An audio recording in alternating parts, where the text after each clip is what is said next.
Warrior Ice Arena, and today I'm going to be working on some ice maintenance. We're going to go behind the scenes and look at how we measure our ice depth as well as how we maintain a level surface. So come on.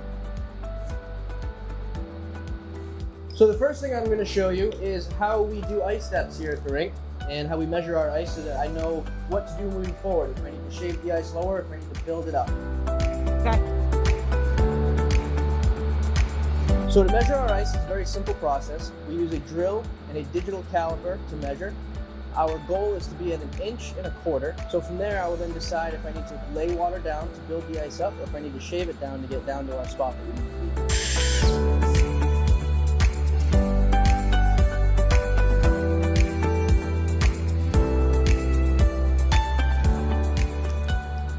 1.25 right on the dot. So this spot I will leave alone and I will shave and flood all around however it needs to be to get level right to this spot.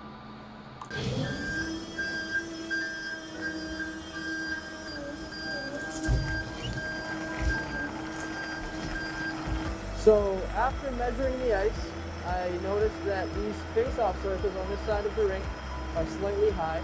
So I'm going to show you some figure 8 patterns that we will do to help level out the ice so it's not the same pattern that we drive in on a day-to-day basis. Learning how to operate an ice resurfacer was very interesting. It's a lot of fun, but as driving most vehicles, you're used to being in the front, and with an ice resurfacer, you're well in the back. And there's a lot more to do than just to drive it. So we like to say that we know how to operate the machine, not just drive it. So getting used to spinning the wheel as you turn and adjusting the blade at the same time, it takes some time to get used to, but it's like everything that we learn. The more and more we do it, the better we get at it. If you've ever thought that you wanted to operate an ice resurfacer, you definitely do. Fun fact about our ice resurfacers, we have Olympia ice resurfacers, not Zamboni. A lot of our new staff and people that will come into the building will refer to this machine as a Zamboni, and that is a big no-no. This is an Olympia ice resurfacer. After we're done shaving our ice, we dump the snow into a dump tank that we have in our Olympia room.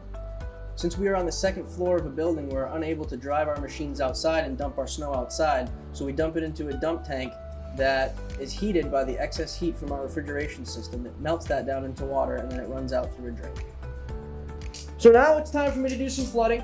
After doing some ice depths, there was a few areas that were slightly lower than 1.25 inches. So I'm going to put the towel back on the machine. This towel is meant to evenly disperse the water that we are putting out onto the ice so it can leave a nice, smooth surface.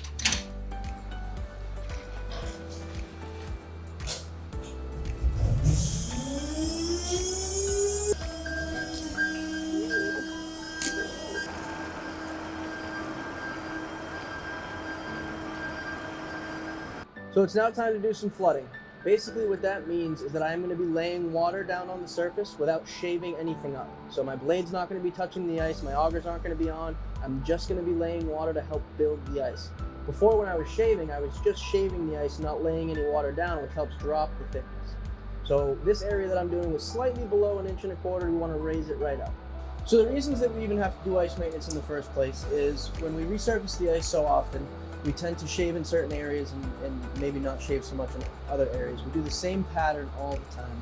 We try to switch it up as much as we can, but in doing that, with all the groups that are coming on, water getting laid in certain places, it tends to become a little bit uneven. So then we just come out a few times a week, we do the measurements of the ice, and we make it nice and smooth and ready to go for the next groups that are coming on. I hope you guys learned something today. Thank you for coming behind the scenes with me here at Warrior Ice Arena. I hope you all have a great day.